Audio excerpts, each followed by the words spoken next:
Welcome to the first Key Stage 3 tutorial. In this session we're going to be looking at describing, focusing on describing images, graphs and maps.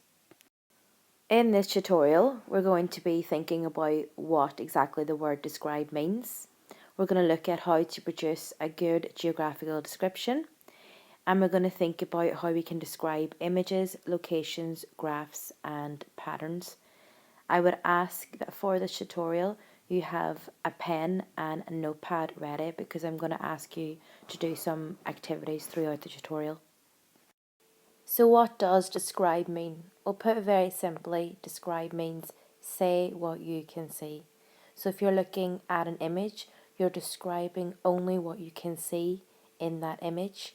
If you're looking at a map, you're describing where you can see that that country is located, and making sure that you include evidence such as the continent or the ocean surrounding it.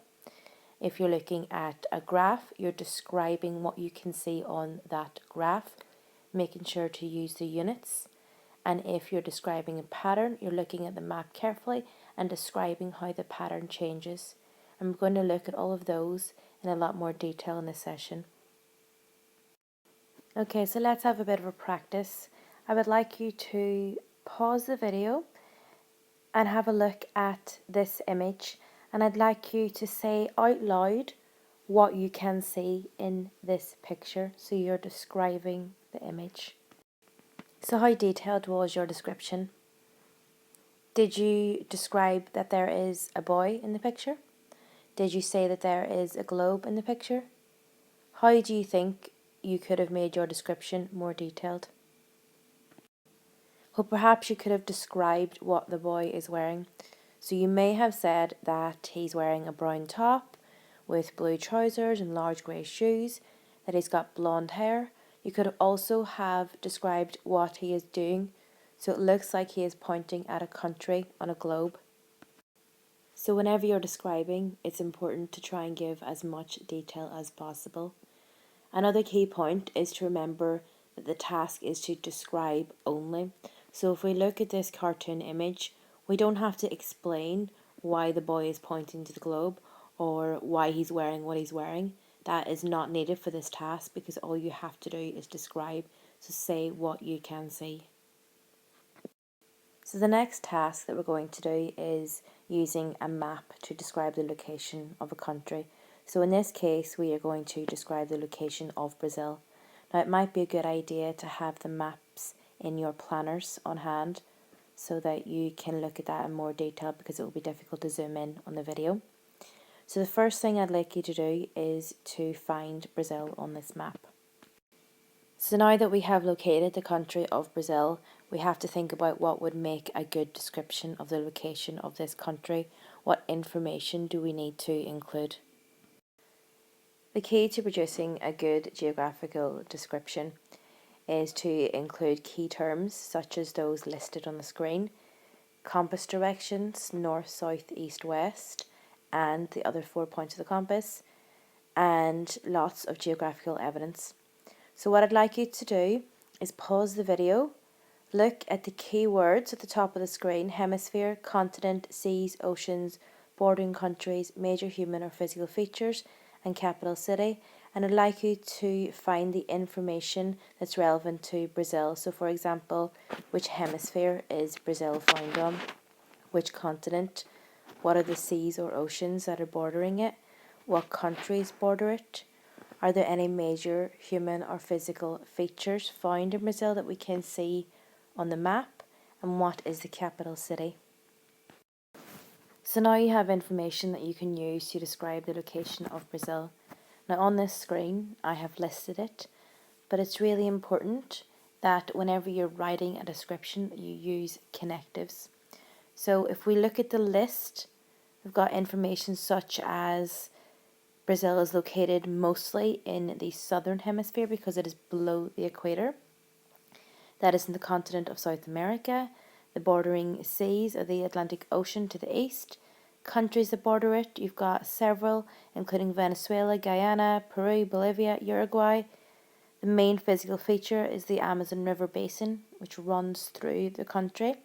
and that the capital is Brasilia. Now, with this information, I would like you to write a detailed description of the location of Brazil, remembering to use connectives to bring all of this information together. So how accurate is your description compared to the one below? Did you use a sentence to introduce your description, such as the country of Brazil is located in, the country of Brazil is found in, Brazil is located in? Did you use connectives? Have you used evidence such as the name of the continent, bordering countries, names of the ocean? And have you used compass directions to improve your description? We're now going to look at how we can describe graphs, and we're going to look at one graph in particular, and that is a climate graph. So this is a climate graph for part of Australia. You may have seen a climate graph before in science. You might have seen one when you looked at India. You did see one in your India assessment, but I'm going to go over what exactly this climate graph shows. So if you look at the graph, you can see that there are blue bars and there's a red line. And from the key, we can see that the blue bars represent the rainfall, which is measured in millimeters, and the red line represents temperature, which is measured in degrees Celsius. So whenever we're reading a climate graph, you always read the rainfall from the left-hand axis, and the temperature is also read from the right-hand axis. Rainfall will always be recorded in millimeters and temperature always recorded in degrees Celsius. So if you look at this graph, try and answer the following few questions. What is the temperature in November? What is the rainfall in May? What is the temperature in March? And what is the rainfall in February? So it looks like from the graph that the temperature in November is about 3 degrees Celsius, that the rainfall in May is approximately 88 millimeters. The temperature in March is approximately 11 degrees Celsius. And the rainfall in February is approximately 12 millimeters. So the task that we're looking at here is to describe the climate of Australia. So in other words, describe the climate graph. So say what we can see from the graph. Firstly, we need to look at the rainfall, which is shown by the blue bars, and we need to describe how the rainfall is changing. We're going to use words such as increasing, decreasing, rapid, slow, gradual, and it's really important to use evidence. By evidence in geography, we always mean numbers or names of places to back up what you're saying. So in this case, it's important that you use the numbers and the months from the graph. From studying the graph, we can see that the rainfall in January is 10 millimeters. It is clear from the blue bars that the rainfall increases rapidly until it reaches its peak in May at approximately 88 millimeters. It then drops quite sharply in June to just over 30 millimeters. It continues to decrease steadily until it reaches its lowest point in October and December at approximately 8 millimeters for those months. Now we need to look at the red temperature line, which remember is read from the right hand axis and is recorded in degrees Celsius. Make sure that again you use evidence, so that means numbers, the actual temperature, and the months. You do not need to talk about every single month, perhaps just choose 2 or 3. Normally we would go for the highest and the lowest points. So if we look at the graph, we can see that temperature is at its lowest in January at approximately, say, 1 degree Celsius. We can see that it increases very rapidly and is at its highest in July at over 22.5 degrees Celsius. It falls quite sharply until December, when it is just under 2.5 degrees Celsius. It's also important to note the fact that you don't have to explain or give any reasons why the temperature or the rainfall are changing. The task is to describe the graph, so say what you can see on it and not give any explanation. In summary, the key points to remember when describing graphs are that you should say what you can see from the graph, use evidence, usually in the form of numbers or data from the actual graph, and make sure that you use the correct units. Look at the axes before you begin writing, make sure you understand the units and you incorporate them into your description. I'm now going to look at how you would describe the pattern on a map.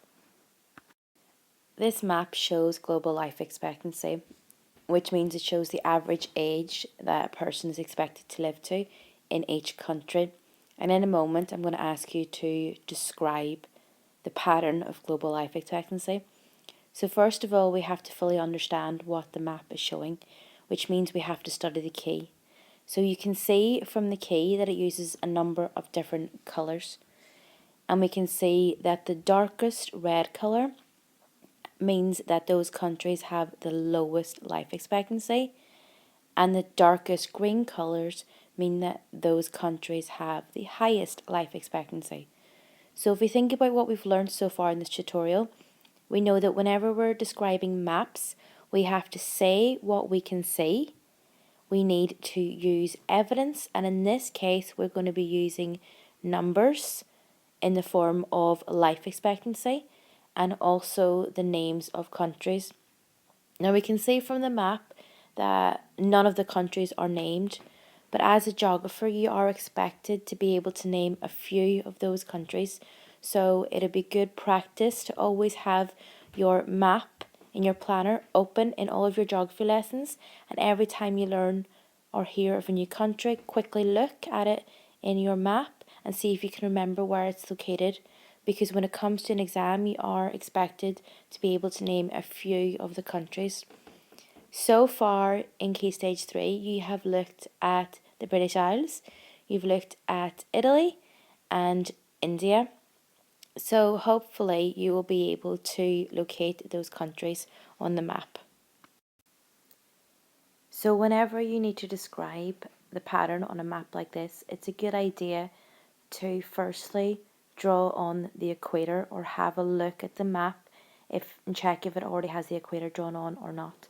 The equator wasn't on this map, so I've just drawn it on, and how I remember it is that it is just north of Lake Victoria, which is that little blue area in Africa that is never shaded in because it's a lake. So I've drawn the equator on based on the fact that it's just north of Lake Victoria. It's also a good idea to locate where the countries with the highest and the lowest numbers are. So if we look at this map and we think about the equator dividing the earth into the northern and the southern hemisphere, anywhere north or above the equator is the northern hemisphere, anything south or below the equator is the southern hemisphere. So looking at this map, which hemisphere has the highest life expectancy? So that means which hemisphere has the countries with the darkest shade of green. And we can see that the northern hemisphere has most of the countries with the highest life expectancy. So we now need to use evidence to back that up. So we can see that countries such as the USA and Sweden are dark green, meaning they have a life expectancy of between 77.2 to 81.5 years. Now, are there any exceptions or anomalies to that? Well, yes, we can see from the map that Australia and New Zealand both have the highest life expectancy of 77.2 to 81.5 years, yet it's found in the southern hemisphere. We've looked at the countries with the highest life expectancy. We now need to look at the countries and the continent with the lowest life expectancy. Now we can see from the map that the continent containing the most amount of red and orange is Africa, and we can clearly see that the countries in Central and Southern Africa have the lowest life expectancy of 32.7 to 41.4 years. Countries such as Angola and Mozambique, which are labelled on the map, these countries both have a low life expectancy. Are there any exceptions? Yes, we can see that in the northern part of Africa, countries such as Algeria and Tunisia have a higher life expectancy than the rest of Africa. I would now like you to have a go at describing the pattern of global life expectancy from this map. So use the notes that I've given you, use the labels that are on the screen, use any notes that you may have taken on your own, and pause the video and write a short paragraph describing what this map shows. Make sure that you have an appropriate starting sentence, such as, from this map I can see, from this map it is clear. Make sure that you use numbers, so use the key to help you, and make sure that you name some of the countries. Now have a look at your final paragraph and check how accurate your description of global life expectancy is. Do you have an appropriate sentence starter? Have you spelt the countries and the continents correctly? Have you used punctuation correctly? You should have commas and full stops throughout your paragraph. Have you used connectives to connect your sentences?